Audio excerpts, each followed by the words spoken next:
How's it going, guys? This is Jack here with the Commander's Wire, and welcome back to another video. Today we have another hodgepodge video of just a ton of news that's been going around the NFL and how it all relates to the Washington Commanders. We have a lot of different things regarding free agency, the draft, mostly free agency though, as well as a couple players the Commanders have decided to bring back for the 2026 season. So before we get into the topics today, I really would appreciate it if you guys would go down below, drop a like, subscribe, and turn on post notifications to know when I post next. I really do appreciate it, and it lets me know that you guys want more Commanders content just like this. So without further ado, let's get right into today's video. I'm filming this about 2:30 p.m. on Thursday, March 5th, so that gives you a perspective of all the news that I have so far. I do expect there to be more news today, tomorrow, as well as the rest of the weekend before free agency starts on Monday. So if I don't get to everything today, expect it to be in one of the videos in the next coming days before free agency starts on Monday. But to start out, Jake Moody, the kicker for the Washington Commanders, was brought in mid-season last year. He was unfortunately not tendered, and now he will be an unrestricted free agent. On top of that, there have been no moves yet regarding running back Chris Rodriguez, who is also a restricted free agent, meaning that he most likely will reach free agency if the Commanders decide not to give him a deal. So I assume that the Commanders are going to take a lot of chances on a ton of different kickers. They're probably going to sign a couple guys to be in camp, compete a little bit, and obviously the best guy will be our starting kicker come the 2026 season. And what does that mean for Chris Rodriguez? It means he's most likely not going to stay with the team. I'd imagine if he does stay with the team, he'd be on a pretty cheap deal.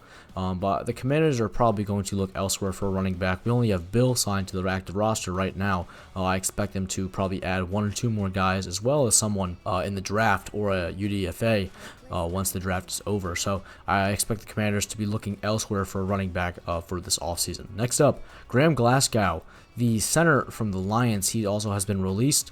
He's a potential move at center. He's, I think he's pretty solid. I wouldn't say he's anything special, but he could be a last resort type of guy the Commanders could sign and be a veteran presence immediately. Most likely, probably winning the job over Nick Allegretti, and could be someone to look out for later in the offseason before the draft starts.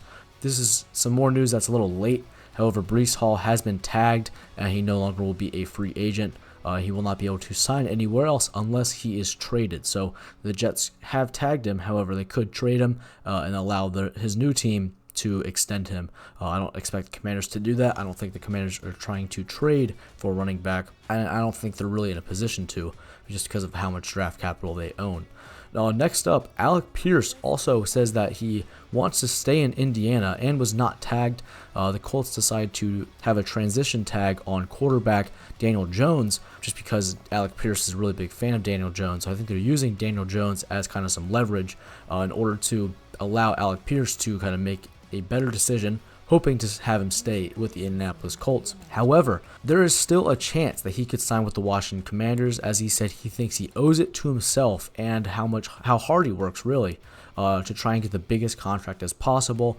He was amazing this season. I think he was one of the quickest receivers to get to 1,000 yards on the least amount of receptions, and he believes he deserves it, whether it be with the Colts or another team. So I believe he's going to reach, he definitely is going to reach free agency. So the Commanders have a chance to throw their hat in the ring and try to get Alec Pierce to come to the Washington Commanders to be their wide receiver 2 next to Terry McLaurin. Speaking of receivers, Stefon Diggs was recently released also by the Patriots.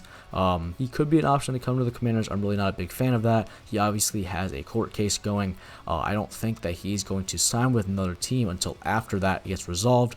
I'm not going to get into the specifics, but whether he's a free man and is able to sign with another team, I think that's when he will do it, or he may get incarcerated. We'll just have to see how it happens.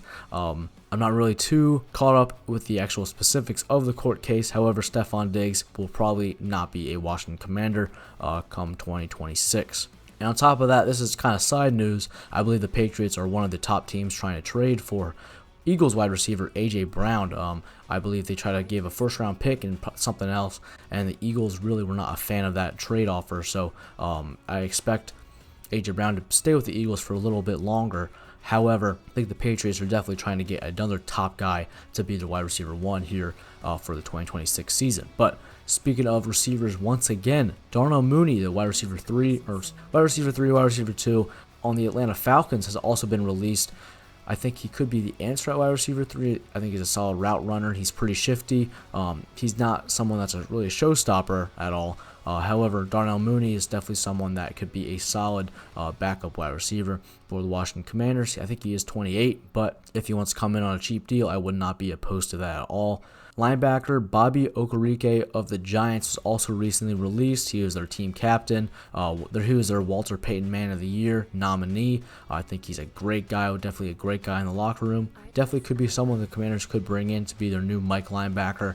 I think he's a very similar person to Bobby Wagner in terms of his experience as well as his leadership skills. I would not be opposed to bringing him in to be this team's new Mike linebacker. I'm a really big fan of his, and that's someone to look out for once free agency starts on Monday. Going to the center position once again, Connor McGovern, the former center of the Buffalo Bills, has publicly said that he has not been contacted by the Bills since the end of the season when he was doing this clean out of the lockers, and most likely will reach free agency. One thing to add on top of that is that Connor McGovern was he's either the left guard or the right guard when Dan Quinn was in Dallas with Tyler Biadasz being the center.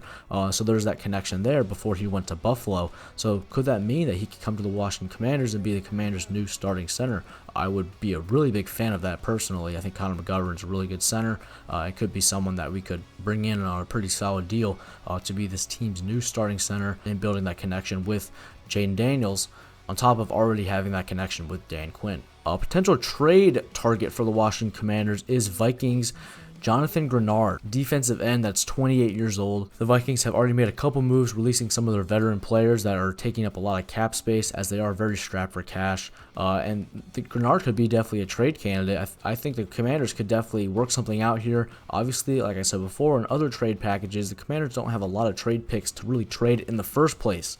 However, I have an idea that I've seen on Twitter doing a pick swap in the first rounds where the Commanders are trading round 1 pick 7 for round 1 pick 18, a third round pick, as well as Jonathan Grenard. I would not be opposed to this at all personally. You're maintaining a first round pick, you are moving back a little bit, you're obtaining another third round pick, as well as obtaining a top tier pass rusher to add to this Durante Jones defense. And at pick 18, obviously we're probably going to miss out on Caleb Downs. You're filling that hole at the edge rusher spot, so there's another guy that really shot himself up draft boards, being Dylan Thieneman, the safety out of Oregon. I think he'd be perfect at pick 18.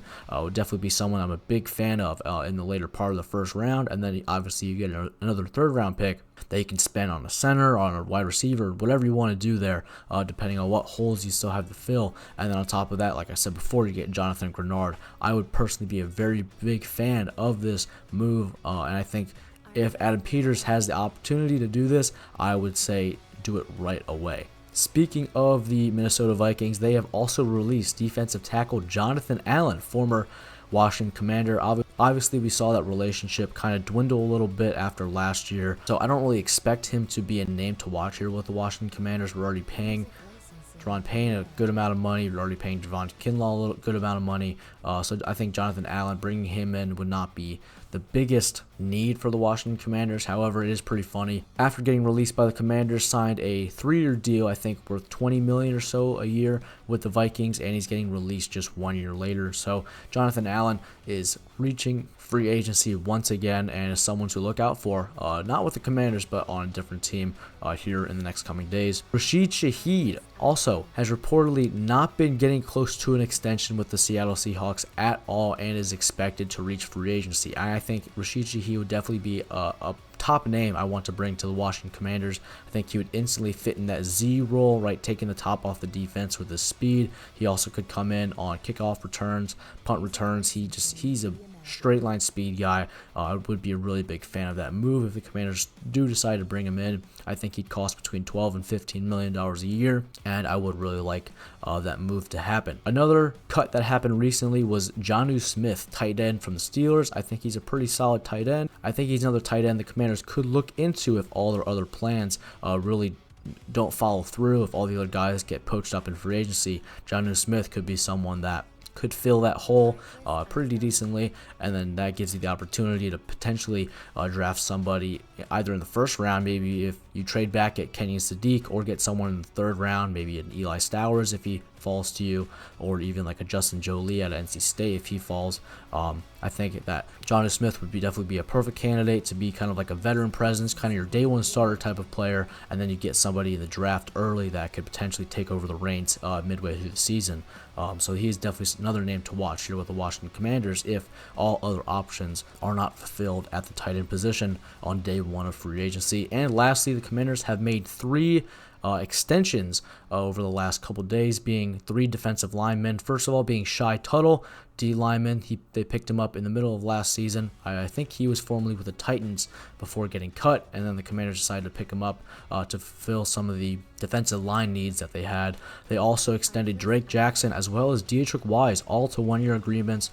I think those are all perfect signings. Definitely guys that could fill in the ranks on the defensive line. We have a lot of defensive linemen, and I expect them to add even more, a couple more pass rushers, some guys to get to the quarterback. And funny enough, all 3 of those guys that have been extended by the Washington Commanders, I forget his name, but they all have the same agent negotiating for them. So I think that was a pretty funny thing to look at. I'm pretty glad they were able to get all those depth pieces back on the team and not allow them to get to free agency. Now, one more name I really wish they were able to pick back up is Jacob Martin. He's another edge rusher, more of a speedy outside linebacker type of guy. I really wish they were able to sign him back to an extension. Obviously, he has not reached free agency yet. There's still a couple more days, but I really hope they're able to get him back. I think he was a perfect guy in the locker room, perfect guy in the rotation on the defensive line, and I really hope they're able to reach an agreement with him to bring him back to the Washington Commanders. Another guy on top of that is Jonathan Jones. Definitely an aging cornerback,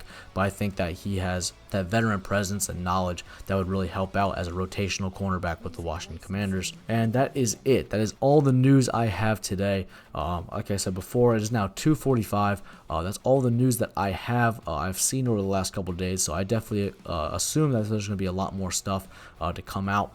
I've already seen a couple trades go down. The top corner, Trent McDuffie, was traded to the Rams from the Kansas City Chiefs for a first-round pick, as well as a couple other picks, as well as DJ Moore was recently traded from the Bears to the Bills for a second-round pick. I believe it was DJ Moore and a 5th for a second-round pick. I think that's a great move by the Bills. I don't think they were able to get a trade package done for A.J. Brown, so they decided to pivot to pick up DJ Moore, and I think that he would definitely be the wide receiver 1 for the Bills for the 2026 season. So even though I'm not a Bills fan, I do like the move. It really helps fill out the ranks in the wide receiver room, which was definitely an issue last year.